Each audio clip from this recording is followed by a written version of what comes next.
Today we'll discuss the roots of narcissism. If you've ever been told they act that way because they're just wounded, you might have clung to hope that love could heal them. Today we'll unpack why that myth keeps survivors stuck and what the truth really is.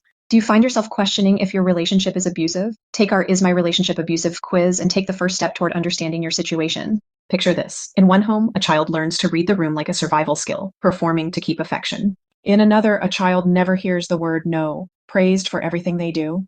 And growing up with an inflated sense of self-worth and grandiosity, both roads can point toward narcissistic traits. But not everyone becomes a narcissist. That's where the story gets more complicated. Narcissism does not appear overnight. It is shaped by many layers: genetics, temperament, parenting, and even cultural values. A child who is neglected may learn to armor up through self-focus. Another who is constantly praised or overindulged may never build resilience or empathy. Abuse, neglect, or overprotection can all feed the pattern, but trauma alone does not cause narcissism. Here is the myth many survivors hear: they are just wounded kids inside. If you love them enough, they will heal. It is a comforting thought, but the numbers do not add up. Millions of people endure trauma.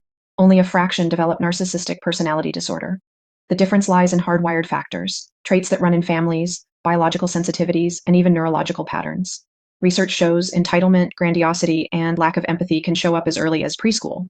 Here's why this matters. Because if we cling to the belief that narcissists simply need trauma therapy, we set ourselves and them up for heartbreak.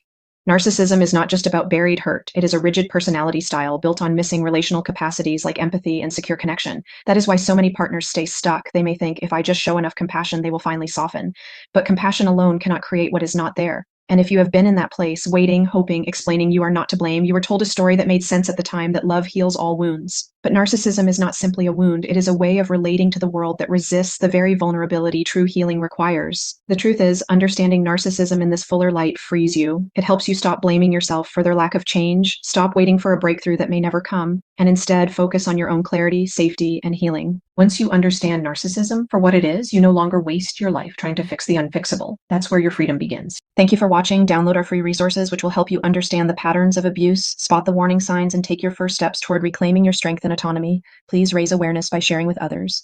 You can also like or subscribe if it is safe to do so. And if you found this video helpful, be sure to check out related videos. See you in the next video.